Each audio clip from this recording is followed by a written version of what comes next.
So Dragon Quest Monsters 3 is out on PC and mobiles now, and it runs like a dream, pulling in a lot of new players, experiencing the title for the first time, but even others like myself for a fun second or third playthrough. I'm once again having a blast playing the Dark Prince, and being a bit more experienced since the Switch release, I thought about sharing some tips for everyone getting into it for the first time or just starting over. Keep in mind, I do have a lot of older guides for the Dark Prince that are still very much valid and will be helpful if used along with these tips, so feel free to check them out. So my very first tip is the same that I shared on the official Dragon Quest tweet, and it's to focus on a single skill tree at the beginning of your journey instead of branching out into different talent trees, trying to maximize stats like a regular JRPG. You really don't need that +5 attack, then 15 points in Destroyer and 5 points in HP booster. It's not exactly how the game is designed, and instead it rewards you for focusing on a single fully upgraded skill tree that you can then transfer over to your next monster synthesis. As you see, when you synthesize a monster, you carry over 50% of the talent point investment in a tree, and if it is fully upgraded or your combined skill tree values would reach the maximum on a synthesis, you will also unlock the next level of that skill tree for new abilities, like the upgraded cost spells for magic. Because of this, it's always going to be much better at the start to maximize single skill trees first, to unlock their more powerful versions and have a monster for each skill tree that you would like to use.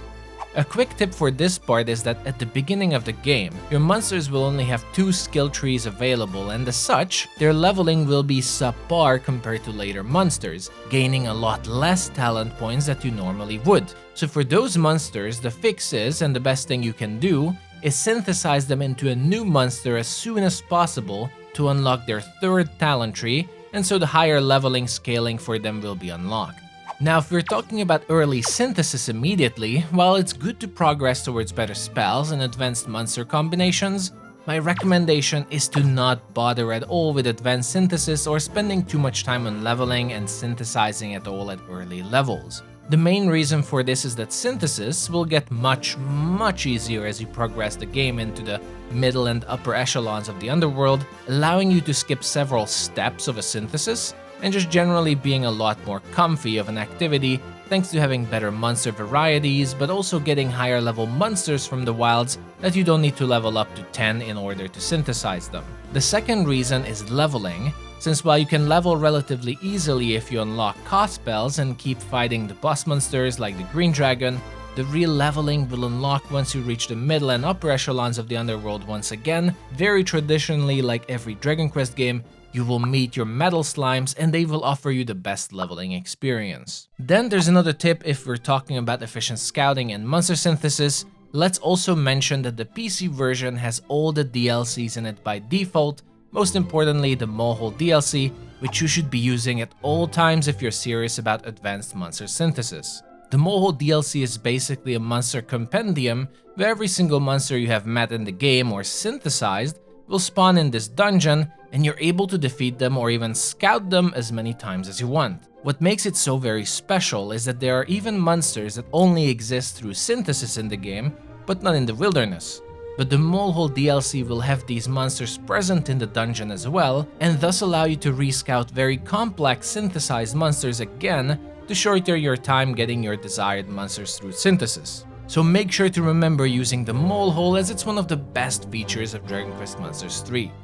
The fourth tip in this video is honestly somewhat of a personal recommendation from experience rather than a tip, and it's just to progress the story first and enjoy your journey with the Dark Prince. Now, if you're like I was and you're just immediately hooked to monster synthesis, it's totally understandable and I hope you will enjoy it. But I personally recommend to just progress the story with your basic monsters and enjoy the Dark Prince like a regular JRPG experience until around the end of the middle echelons of the underworld. As I mentioned, you want to unlock most of the game's features anyway, but I found that over-synthesizing and upgrading your roster at the start will make the game completely obsolete all the way to the end without any challenge or fun, so to say, and you might burn out before even finishing it. On my second playthrough, I'm having a pretty casual playthrough with a themed run of only using slimes in my army, and I'm having a blast trying to go through the story with minimal upgrades and min-maxing.